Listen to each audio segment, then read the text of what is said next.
we have a two-team race in the NFC East. And it's not the two teams that you would have expected when the season began. It's the New York Giants and the Washington football team, both at 5-7, and both with big-time upsets on the road. Ones that most definitely did not expect, and it's becoming clear.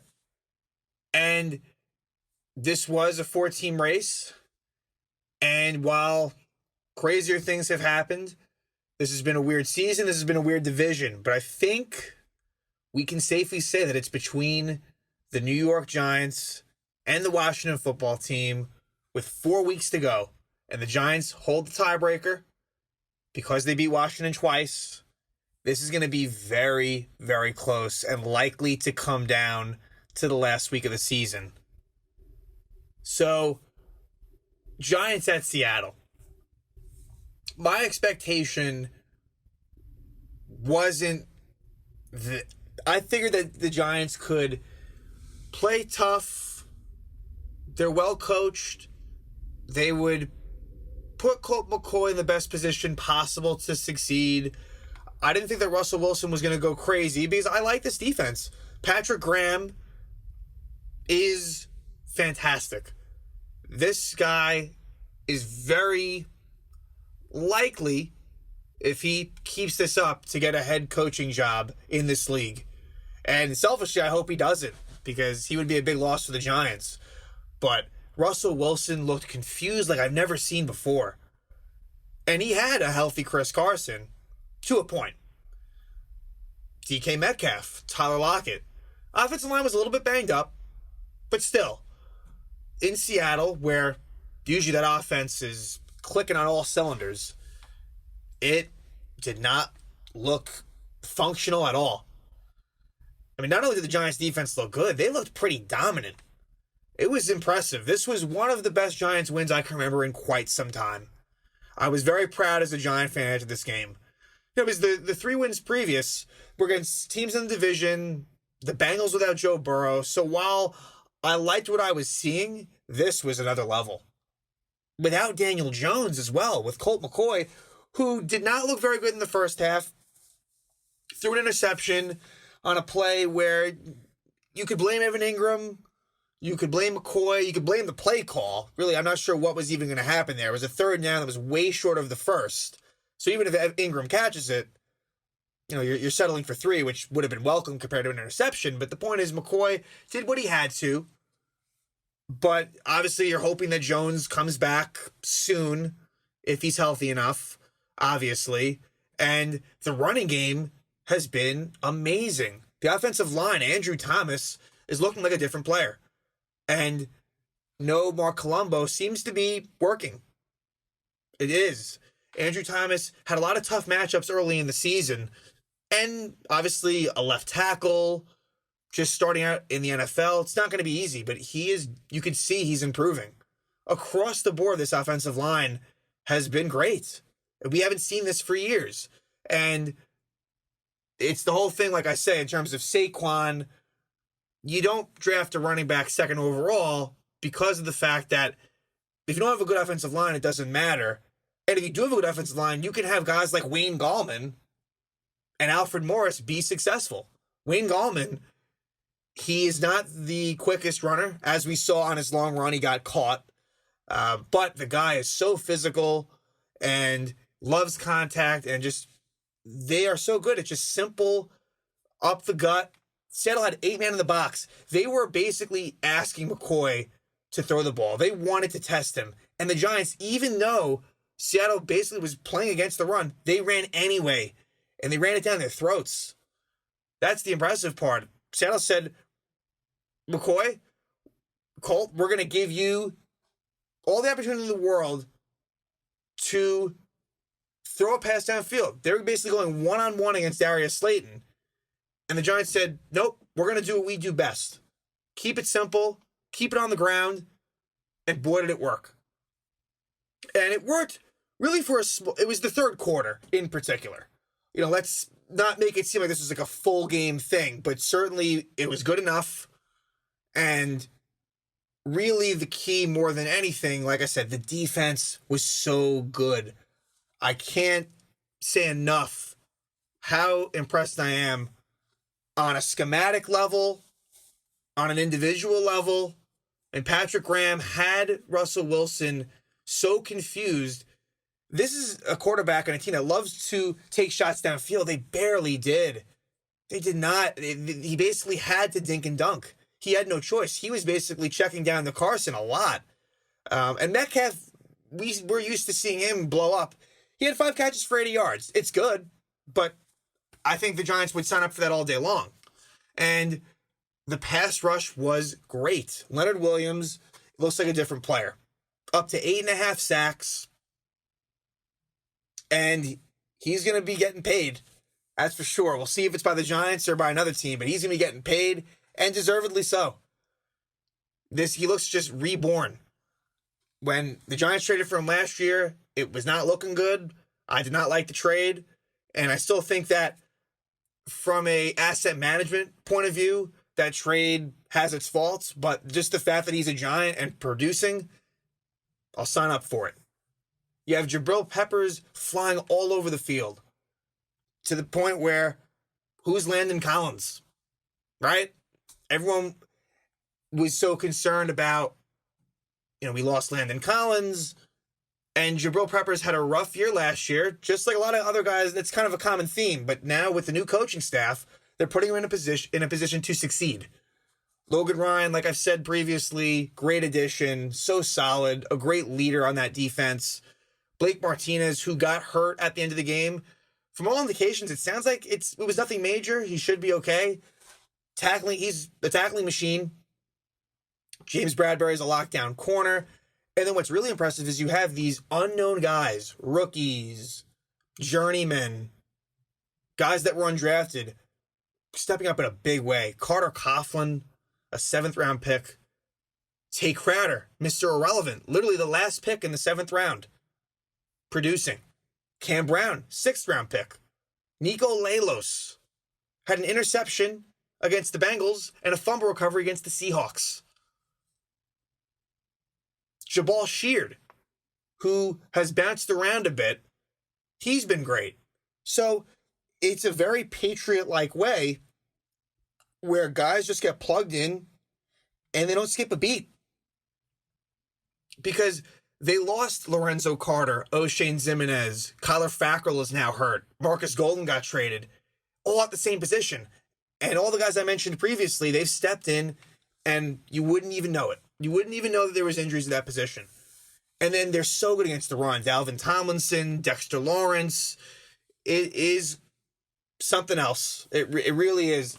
And if you can win at Seattle, there's no reason to think that you can't win the games remaining on the schedule. Now, you're home against Arizona, home against Cleveland, at Baltimore, and home against Dallas. Not so easy. Not so easy at all. However, Arizona with Kyler Murray, they're going in the wrong direction. Kyler seems banged up. So it's certainly a winnable game. His health will be very key to the result of this game. Then you're going to be playing against Cleveland, which I have a feeling that game could get flexed to Sunday night. Currently, they have the Cowboys versus the Niners, which obviously it's Cowboys-Niners, so that automatically gets ratings, but those teams are not in the best of positions. So it would be nice to see Giants-Browns kind of get flexed into that Sunday night spot, although if Odell was healthy, I think there's no doubt they would. And even Saquon, if he were healthy. So it's something I'm keeping my eye on. And then they will be at Baltimore, which I think that'll be a challenge. And then you play Dallas to finish the season, and it's a rival. In those games, we've lost 7 straight to them, so you never know. So it will not be easy at all. But you got to love the coaching staff and just the heart of this team. They're definitely building something here. Even if they fall short of the playoffs, they have definitely changed the culture and the feel around the entire team. And I think it's now a destination for players across the league. And they have bought into Joe Judge's system and everything that he's bringing. And just last week, on his Friday post-game, not post-game, but his press conference, he lost the bet with Evan Ingram, so he was all decked out in Mississippi gear because Judge is a Mississippi State guy. So he shows that he has a lighter side to him as well. He does what he needs to do, but it seems like he has the respect of his players. So I can't be too negative on this team, right? I have been for a long time, and it was deserved, but now it's really good what's going on. So the Giants beat Seattle, and at that point, one would think, wow, the division is looking like it's going to be ours. Wrong. Washington beats the undefeated Steelers in Pittsburgh. And I can't say that I'm too surprised. I was hopeful that Pittsburgh would win, but I knew it would be a challenge, especially because Pittsburgh had just played that previous Wednesday due to Baltimore's COVID situation. And Pittsburgh is really one of the worst, probably the worst 11-0 team I've ever seen. I don't know how that happened. They were not going to stay undefeated. They're just not that. They're a good team. They're a very good team, but they are nowhere near that level of undefeated team. It's just not even close. And that was tough. That was tough.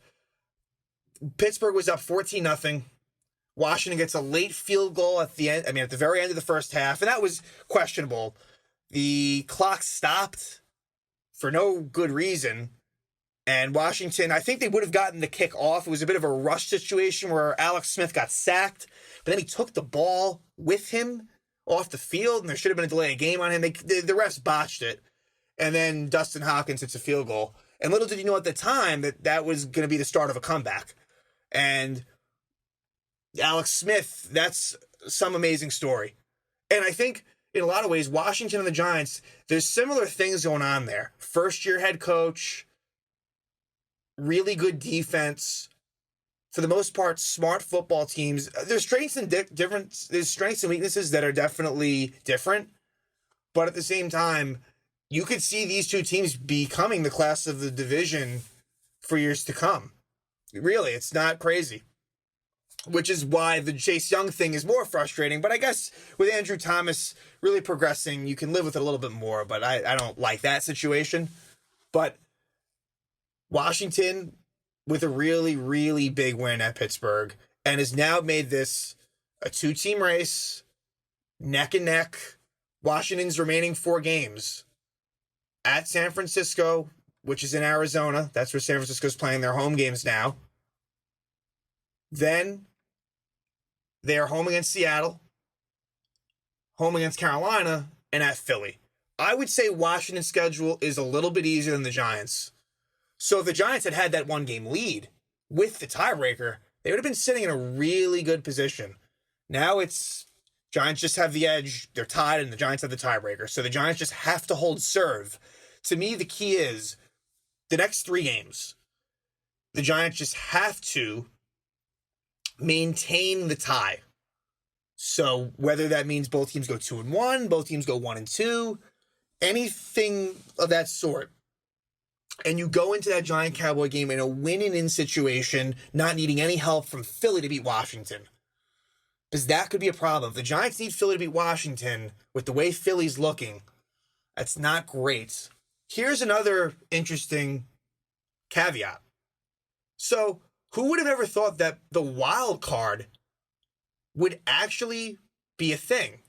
More so for Washington than the Giants. And the reason for that is the Giants hold the tiebreaker on Washington. So the only way where the wild card would really come into play for the Giants would be if Washington goes 4-0, finishes at 9-7, and the Giants finish 3-1 and finish at 8-8.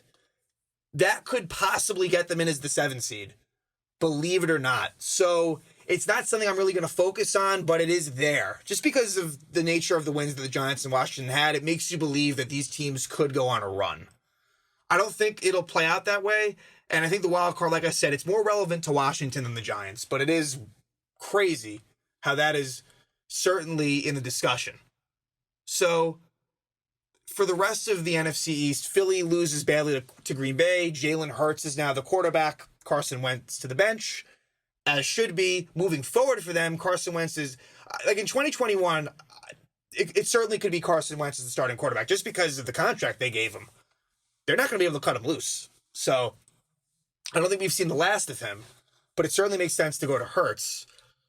And now they play New Orleans. It's a must-win for Philly in a tough spot. As a Giant fan, I'd prefer Drew Brees to be the quarterback than Taysom Hill. Even still, New Orleans should win that game, and that would put Philly out.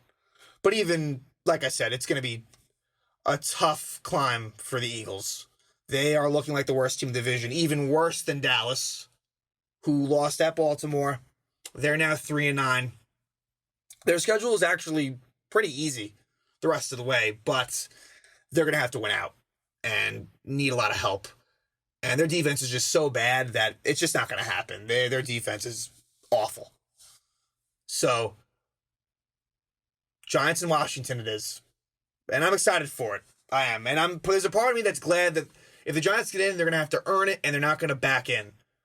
And who would have thought that you might need to go 8-8? It seemed like 6-10 was such a legitimate possibility, and that 7-9 was going to kind of be the way in. Like, that would be like the clinch spot. Now, if the Giants go 7-9, I can't say for sure that that's going to be enough. So, I think if the Giants finish 8-8, I feel extremely confident. If the Giants finish 3-1, they will be in the playoffs. With the point where it's going to be super close is if they go 7-9.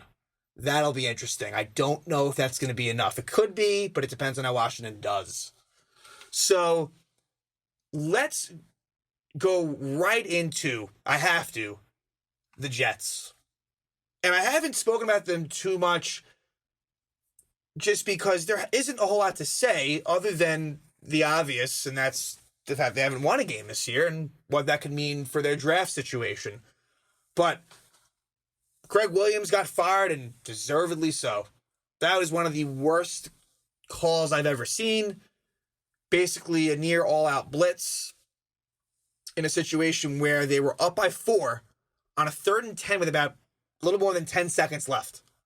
So that was going to be likely the second to last play. It could have been the last play depending on how it played out, but you couldn't have... under that circumstance, that was like the easiest touchdown I've ever seen in my life. And if you're a Jet fan, you're jumping for joy. As you should be. Because if they had won that game, with Jacksonville losing a really close game as well, that was a game that could have gone either way. Jacksonville forced overtime. In fact, they actually had a 62-yard field goal attempt at the end of overtime that just missed. And they had chances in overtime to win, but it's Jacksonville. Similar to the Jets, these teams find ways to lose. So the Jets are now looking likely to go 0-16. They are going to lose at Seattle. They're going to lose at the Rams. And I guess the next game to me that I see that maybe could go a certain way would definitely be Cleveland at home. And then New England on the road week 17. New England might still be alive at that point. That'll be the key there. If New England is alive at that point, there's no way the Jets win in that game. If they're not, honestly, I still think the Jets are going to lose. Everyone has this narrative, Belichick will purposely, tank the game so they lose, so Trevor Lawrence isn't in the division. He doesn't care about that. Are you kidding me? There's no way that he cares about that. Like, I understand why it's said. He wants to beat the Jets. And these players want to win. The players in the Jets want to win. That's just how it is. Like, as a fan, there's no doubt in my mind the way I'm going to root. But the frustration is that the players, they don't look at it that way at all. And I bring up the Chase Young thing from last year all the time. I wanted so desperately for the Giants to lose to Washington. It would have been so good for them to have lost that game, but that's just not the way it is. These players, they're playing for job. This is their livelihood. And they're competitive. They obviously want to win games. So I think that the Jets are likely to go 0-16. And Adam Gase, the one interesting thing, he has to be fired. I think the fans would revolt if somehow he weren't fired. But I don't know. He holds a lot of, I feel like every decision that's made in that organization, Gase has his fingerprints all over it. Even more so than Joe Douglas. Again, let's remember, he essentially hired Joe Douglas. And Chris Johnson doesn't know what he's doing. That ownership doesn't have any clue what's going on. So, under normal circumstances, the team goes 0-16, 1-15, whatever it might be, that coach is gone. You know, it's just, like, it'd be one thing maybe if it was Gase's first season. Sometimes you don't see coaches get fired after year one, but after year two, and just everything, his optics are bad. He just doesn't look like a likable guy. But with the Jets and with Gase, there's just a little small percentage chance that he somehow comes back. Again, I guess this is almost pointless conversation because I don't believe that it could possibly happen. But my point here is just that Adam Gase, he is very dependent upon within that organization. He fired Greg Williams. No ifs, ands, or buts about it. That was him. You knew he wanted him gone for a while now. This was not a decision by the higher-ups. This was Adam Gase. This is his team. So the Jets just continue to amaze, and it's one of the worst teams I've ever seen. It is more competitive now than it had been. They were getting killed every game. Now they are actually quite competitive, but certainly, you know, if they do finish 0-16, they'll be up there with the Browns 0-16 team and the Lions 0-16 team as one of the worst we've ever seen. So, staying in the AFC East, the Bills come up with a big victory on Monday night at San Francisco. Well, really at Arizona. And Josh Allen looks great. And this sets up a big-time matchup against Pittsburgh on Sunday night in Buffalo. And I have to say that Pittsburgh off the loss could be better, but I think Buffalo is going to win this game. And it's funny, Buffalo's one of those teams where as soon as you kind of think that they're like on the rise, they come, you know, right back down to earth. So, of course, that would not shock me. But just looking at this in terms of each team's skill set, and Pittsburgh is really becoming more and more banged up, I like Buffalo to win that game. And I like Buffalo to win the division. And part of the reason for that is because for Miami, they went back to Tua, which I think Ryan Fitzpatrick certainly would have given them a better chance to win. But you play the Bengals, so Tua is fine in that situation. But I think if they want to make the playoffs, which is certainly in question, they're right on that borderline. I think Ryan Fitzpatrick certainly gives you a better chance, but I know that Miami and Flores and the whole gang over there is really looking at it more from a progression standpoint and not so much wins and losses. And I think the Giants are kind of looking at things that way as well. Obviously, they're aware of what's at stake, but I think they're more concerned about their top 5 pick in the draft and how he is going to mature and do in these big games. So I understand it from that perspective, but I do think that it hurts their chances. So I like the Bills. And, you know, if the Bills beat Pittsburgh, then all of a sudden that could drop Pittsburgh out of the 1 spot. And then all of a sudden Buffalo's kind of in that conversation. But obviously we'll get to Kansas City when we touch on the AFC West. But I think that they are the best team because of their quarterback play. But when it comes to the rest of the AFC East, New England absolutely dominates the Chargers, 45-0. I didn't see it being like that.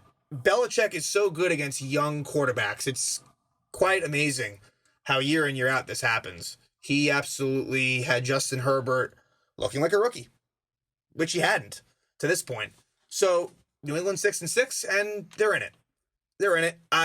It's going to be tough, but I always think with Bill Belichick, they're going to be a team that's going to fight to the very end. And they've been playing some pretty good football the last month. So I'll be keeping my eye on them. And they'll be playing on Thursday night at the Rams. So if they can pull that one off, then we're really talking about something. Because that'll be a big challenge. Absolutely. So we've touched on the AFC North a bit. Pittsburgh loses. Baltimore wins, a game that they had to and should have. This could maybe get them back on the right path, and they're obviously a team that I think when it's all said and done, they'll find their way in the playoffs. I just do.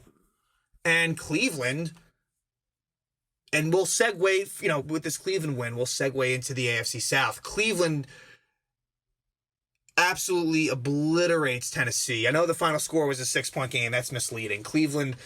Tennessee's defense had no chance. None. And Cleveland's now 9-3. They're going to make the playoffs. They will. They absolutely will. And now they have a big game against Baltimore Monday night. I'm very much looking forward to that game. That's going to be a really, really fun game to watch, especially since Baltimore crushed Cleveland in Baltimore early in the season. So how will Cleveland respond to that? Usually Cleveland doesn't win games like that. So this will be a test to see if they've really made it to the next level. And I can't wait for that one. So the Browns are looking like they could very well be the 5 seed, and hey, maybe somehow they go on a run and catch Pittsburgh. I think that's a bit much, but Cleveland's put themselves in that position. Baker Mayfield had a really great game. The play action is working for them, as it should be. When they have such a good running attack, it's tough to defend. And Mayfield had all day to throw. Tennessee has no pass rush at all. This is what's gonna hurt Tennessee. Is the offense can save them at times, but this defense, where last year, and who knows, it's funny, maybe Logan Ryan was actually a big loss just in terms of a leadership standpoint. I mean, I see what he does for the Giants. Maybe that was a bigger loss than people thought on Tennessee. Jadeveon Clowney went down. Not that he was playing that well to begin with, but Tennessee's got nothing. I've said this a million times, and I thought that maybe they turned the corner against the Colts. And then again, and here we are now, and I'm not so sure. So Tennessee loses, and the Colts win at Houston in a close game. Houston loses Will Fuller, Bradley Roby, and they almost won the game. Deshaun Watson couldn't handle a snap. Colts recovered it and just hung on for the victory. But it's a good win at Houston. I think Houston, even though their record isn't good, I think that they're a quality team. Deshaun Watson's one of the best in the game. So Colts and Titans are now tied again. And it'll be interesting to see if the loser of that division still makes the playoffs. Certainly could happen. They're both 8-4. Those are quality records. So, but that situation is going to be interesting. Similar to Giants-Washington in the fact that those two teams are done with each other. They already had their 2 games, so it's a similar situation in that sense. Obviously, those teams will be doing a lot of scoreboard watching to see how the other one does. I believe that the Titans have the current tiebreaker, but that is certain to change because I know there's a lot of AFC South games amongst those teams. So a lot to go there. And Jacksonville, like we said, loses again, obviously. But what's funny with them is they've been in a lot of games. Don't be surprised if they pull off some type of upset. And I guess I'm kind of looking to Chicago. This is more of a Jaguar situation, not anything to do with the AFC South, but they play Chicago in a few weeks in Jacksonville. I could absolutely see Jacksonville winning that game. Really could. AFC West, Kansas City beats Denver, and Denver played well. I think they were excited to have a real quarterback. No more practice squad wide receiver, so that's an improvement for them. And Pat Mahomes did what he had to. It wasn't one of his better games, but Travis Kelce, just kind of old reliable for Pat Mahomes. And the defense was good enough, and they won. And I think with the way that Mahomes is playing, this is the team to beat. They're the defending Super Bowl champions. We'll see who gets that bye in the AFC. Certainly Kansas City now has a definite opportunity, and I kind of think that they will. I think that they will get that. And even if they don't, and like I said, I still think that when it's all said and done, I think it'll be Kansas City-Pittsburgh in the AFC Championship. That would still be my prediction, but you don't want to get too wrapped up. I try not to with recency, but Kansas City just looks so locked in, and I just don't like what I see from Pittsburgh to the point where I would like the Chiefs in that matchup. I would. Even though the history of those two teams is such that the Steelers tend to beat the Chiefs.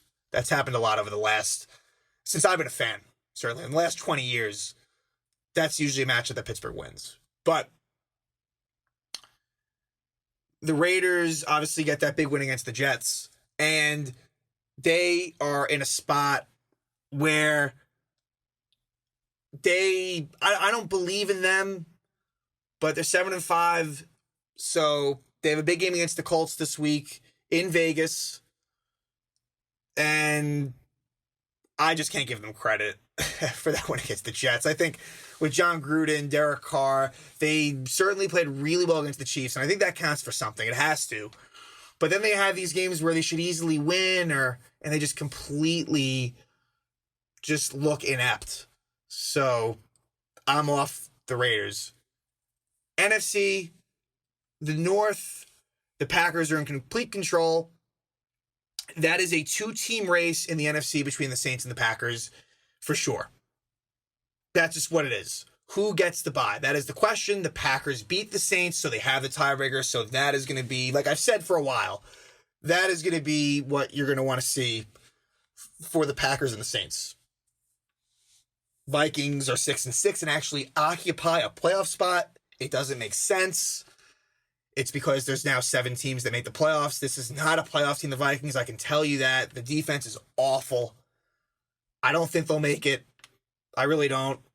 Kirk Cousins at quarterback, he's been good. The offense, it's a really good offense. Dalvin Cook, Adam Thielen, Justin Jefferson, they have that going, but I would be surprised if they get in.